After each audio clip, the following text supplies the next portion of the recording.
একটা জাহাজ দাঁড়িয়ে আছে, চলতে পারছে না, তার সামনে শুধু পানি, তবুও সে আটকে। প্রতিদিন তার ক্ষতি হচ্ছে হাজার হাজার ডলার। নাবিকরা অপেক্ষা করছেন, সময় যাচ্ছে, চাপও বাড়ছে। আর জাহাজের ক্যাপ্টেন জানেন এই রাস্তা না পেলে জাহাজটাকে নিয়ে যেতে হবে পৃথিবীর সবচেয়ে লম্বা আর ব্যয়বহুল রাস্তায়। তাই জাহাজটি সিদ্ধান্ত নেয় সে শর্টকাট নেবে, যার জন্য কখনো কখনো $1 মিলিয়ন পর্যন্ত দিতে হয়। আপনি যদি এই ধরনের হিডেন সিস্টেমের ভেতরের গল্প জানতে চান, সাবস্ক্রাইব করে পাশে থাকুন। আর আজকের গল্পটা শুধু একটি খালের গল্প নয়, এটি পুরো পৃথিবীর ইন্ডাস্ট্রিয়াল সায়েন্সের একটি চমকপ্রদ গল্প। পুরো গল্প শেষ না হওয়া পর্যন্ত সাথেই থাকুন। একবার কল্পনা করুন, এই শর্টকাটটি নেই। এশিয়া থেকে ইউএসএ তে যেতে হলে জাহাজকে পুরো সাউথ আমেরিকা ঘুরে যেতে হবে। হাজার হাজার কিলোমিটার এক্সট্রা, 10 থেকে 15 দিন বেশি সময়, আর ফিউল ডিলে, রিস্ক, সব কিছু বাড়ে।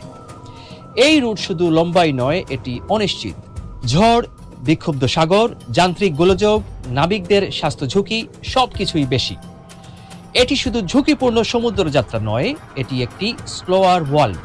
গ্লোবাল ট্রেড একটি টাইমিং গেম, সবকিছু সিনক্রোনাইজড। একটি জাহাজের লেট হলে ফ্যাক্টরির প্রোডাকশন থেমে যেতে পারে, দোকানে পণ্য কমে যেতে পারে, ব্যাকলগ তৈরি হয়। আর তখন জিনিসপত্রের ডিমান্ড বাড়ে, সাপ্লাই লেট হয়, দাম বাড়তে শুরু করে। সময় মানে শুধু টাকাই নয়, সময় মানে মার্কেট কন্ট্রোল। আপনি ভাবতে পারেন এটা তো বড় কোম্পানিগুলোর বিষয়। না, আপনি, আমি সবাই এই সিস্টেমের ভেতরে। আপনার কাপড়, আপনার ফোন, আপনার দৈনন্দিন জিনিস, সবকিছু এই শিপিং এর উপর নির্ভর করে। একটা ডিলে শেষ পর্যন্ত বাজারে প্রভাব ফেলে।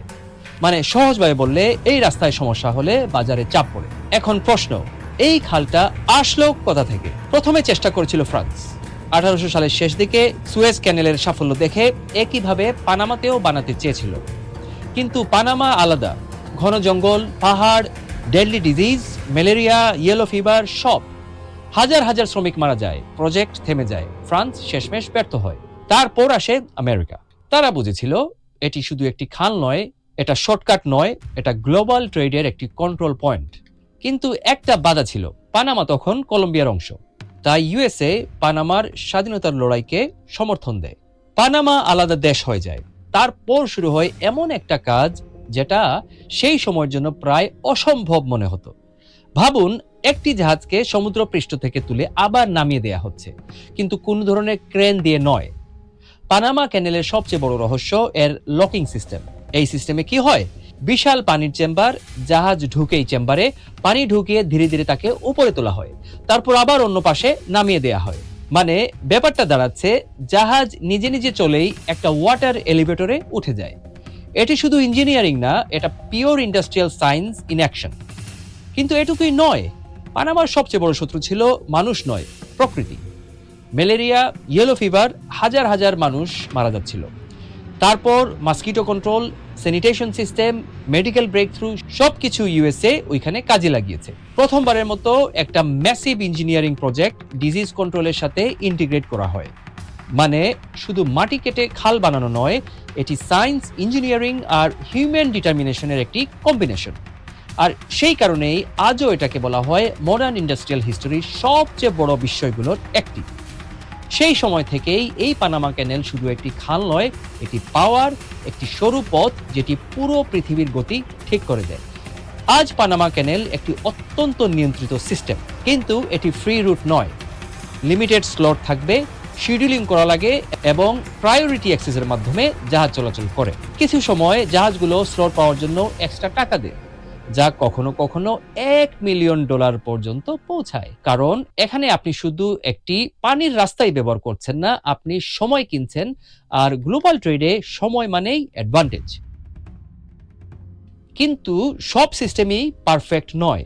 2023-24 সালে ড্রাউট হয়, ট্রানজিট লিমিটে কড়াকড়ি আসে। ফলে কি হয়, জাহাজ চলাচল কমে যায়, কিউ বাড়তে থাকে, ডিলে এক্সপ্লোড করে। এমনও সময় গিয়েছে যেখানে পানামা ক্যানেল পার হতে 150টিরও বেশি জাহাজ অপেক্ষা করছিল। এবং এই ডিলে বা কিউতে থাকা একদিন দুই দিন নয়, সপ্তাহের পর সপ্তাহ জাহাজগুলো অপেক্ষা করছিল। তাহলে কি হলো, এই শর্টকাট একটা বটলনেক হয়ে গেল। এই ডিলে কোনো একক সমস্যা নয়, শিপিং কস্ট বাড়ে, অল্টারনেটিভ রুট নিতে হয়, ফিউল কস্ট বাড়ে, ডেলিভারি লেট হয়।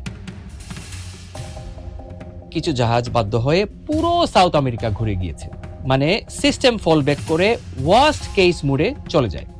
এই ক্যানেল শুধু লজিস্টিক্স নয়, এটি জিওপলিটিক্যাল পাওয়ার। যে এই ফ্লো ইনফ্লুয়েন্স করতে পারে সে ট্রেড ডাইরেকশন ইনফ্লুয়েন্স করতে পারে। এটা হরমুজ বা সুয়েজের মতো একটা চোক পয়েন্ট। আবার এরকমও হয় সব জাহাজ শর্টকাট নিতে পারে না। জাহাজগুলোর মধ্যে সাইজ রেস্ট্রিকশন আছে, ক্যাপাসিটির একটা লিমিট আছে, মানে কিছু প্লেয়ার দ্রুত যায়, কিছু পিছিয়ে পড়ে। গ্লোবাল ট্রেডে সবাই একই অবস্থানে নয়। পরিশেষে একটা জিনিস কিন্তু খুব ক্লিয়ার, পানামা ক্যানেল শুধু একটি খালি নয়, এটি একটি ডিসিশন গেট, যেখানে ঠিক হয় কে আগে পৌঁছাবে, কে লাভ করবে আর কে পিছিয়ে থাকবে। আর পুরো পৃথিবীর বাণিজ্য একটি সরু পানির পথ, যেটা পুরো পৃথিবীর গতি নির্ধারণ করে। যদি এই ধরনের বিশ্লেষণ আপনার কাজে লাগে, সাবস্ক্রাইব করুন আদিলস ইনসাইট। এতে ভবিষ্যতে এমন তথ্যভিত্তিক কন্টেন্ট আপনি সহজেই পেয়ে যাবেন। ধন্যবাদ।